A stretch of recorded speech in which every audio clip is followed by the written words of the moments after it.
The need to move money from place to place, the cost of doing so, the overhead, as you put it, makes me think, believe it or not, of Bitcoin, because some people have said, hey, Bitcoin is the answer to those problems. Are you a believer? Well, Bitcoin is exciting because it shows how cheap it can be. Bitcoin is better than currency in that you don't have to be physically in the same place. And, of course, for large transactions, currency can get pretty inconvenient. The customers we're talking about aren't trying to be anonymous. You know, they're willing to be known. So the Bitcoin technology is key, and you could add to it or you could build a similar technology where there's enough attribution that people feel comfortable. This has nothing to do with terrorism or any type of money laundering. So what does Buffett not like right now? That would be Bitcoin. He says that Bitcoin right now looks a little bit tulip-like to him. It's not a currency. I mean, it does not meet the test of a currency.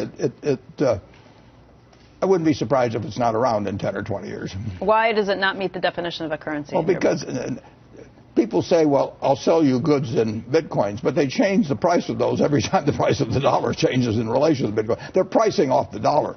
They could say, well, I'll sell it to you in barrels of oil, but if every time the price of oil changes, they change the number of barrels you have to have. That's not, your oil is not the currency.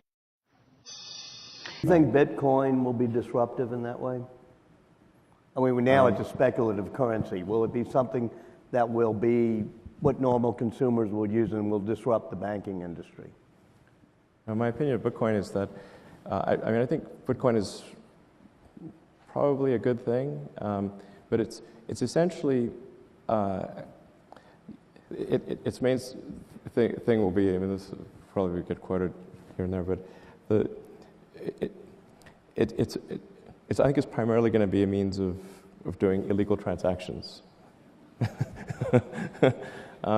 But that's not necessarily entirely bad. It's not, some things shouldn't be illegal. But the combination of Silk Road and Bitcoin will save us? Well, it will be useful for legal and illegal transactions. Otherwise, it would have no value as a use of for legal transactions, because you have to have a legal to illegal bridge. Yeah. I don't own any Bitcoin. In fact, one can pay for a tour on Virgin Galactic up to the moon with Bitcoin. I think the Winklevoss twins have said that they would do exactly that. You think this is a currency that's really going to work eventually?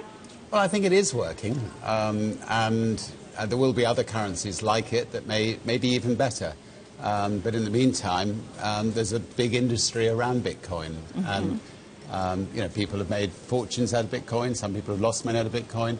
It's volatile. It's volatile. Yeah, but it is quite volatile. But when in volatility, people can make money out of volatile situations. Why was it important for you to give it sort of that stamp of approval, that endorsement, by saying to the Winklevoss twins, yes, you can pay for the ride with Bitcoin? Because I'm not foolish. I mean, if people have got lots of Bitcoins and they want to go to space, I'd much rather they spent that money on our spaceship. Whether I keep it in Bitcoins is another matter. But I'd much rather they spent that money on a Virgin Galactic spaceship than on, Elon will be sending people to space one day on Elon's spaceship. So we'll grab the money while it's there.